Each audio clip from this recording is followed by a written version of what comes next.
everyone, happy Webtoon Wednesday. Today I'm going to be talking about Glotoneria, which is how I think you pronounce it. The English translation, or the alternate name I was able to find for it, is I Want to Devour You. It is a fantasy historical horror romance. There is no sex in it, and it is complete at 62 chapters. Lavanna is the younger sister of the village priest. Their parents died years ago, and because of her hair color, everyone views her as bad luck or cursed. One day, she heads into the forest to commit suicide, but changes her mind. She gets rescued by Isaac. Isaac is referred to as a vampire, but I would definitely say he's just some sort of other kind of monster. Isaac was created by his mother, in quotes. She left him all alone. He's been alone for a long time. But when he sees Lavanna's hair color, which is similar to his mother's, he saves her and lets her live. He quickly becomes obsessed with her, and she likes him back. But will her feelings change, or will they stay the same when she finds out the truth about him? For me personally, I really liked this webtoon. Graphic art-wise, it's not the cleanest, the most crisp, the most beautiful, but because it is a horror story, it being more dark and rugged and not as well done, kind of like played in its favor to me personally, I think. I also like the fact that there are a string of chapters where you just follow Isaac, who is our male lead, and you get to see how he was created, how he was raised. So you go through, like, the first bit, you get our main female character's point of view for the most part, and you don't know any of the backstory to Isaac until, like, later on. But then you get, 10 plus chapters of just Isaac and what happened to him, which I thought was really important, and it added a different layer and depth to his character and why he is the way he is. I know it's messed up, but I also like the fact that there was death in basically every single chapter.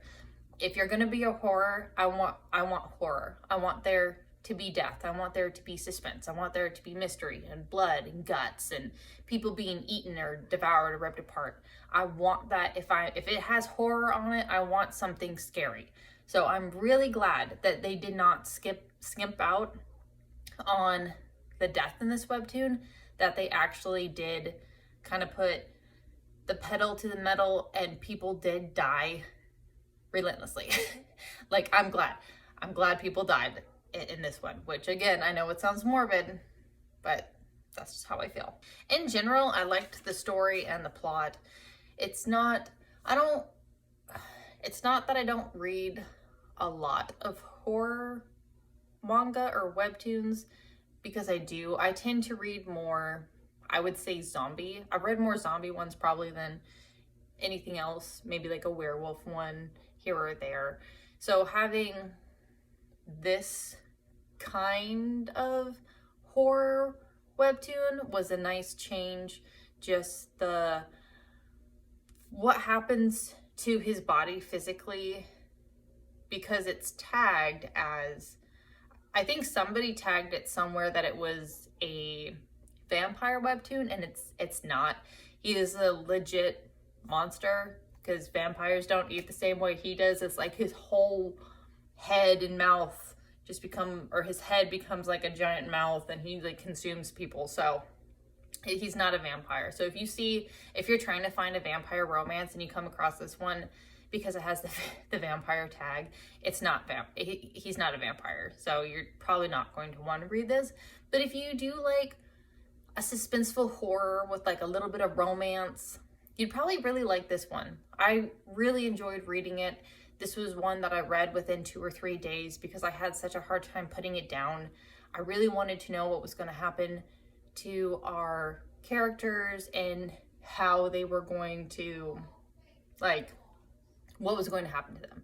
I kept wanting to know what's going to happen next. I will say the ending was very surprising to me. It did not end the way that I wanted it to, and I'm not sure Like, it's good it didn't end the way that I wanted it to, because then it would have been predictable.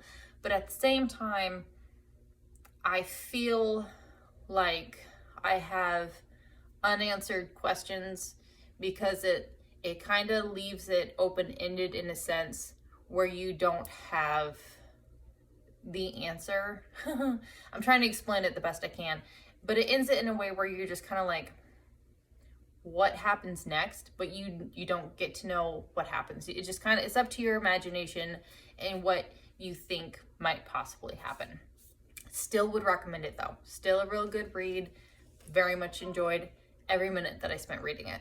I hope you guys have a wonderful day, and I will see you later. Bye everyone.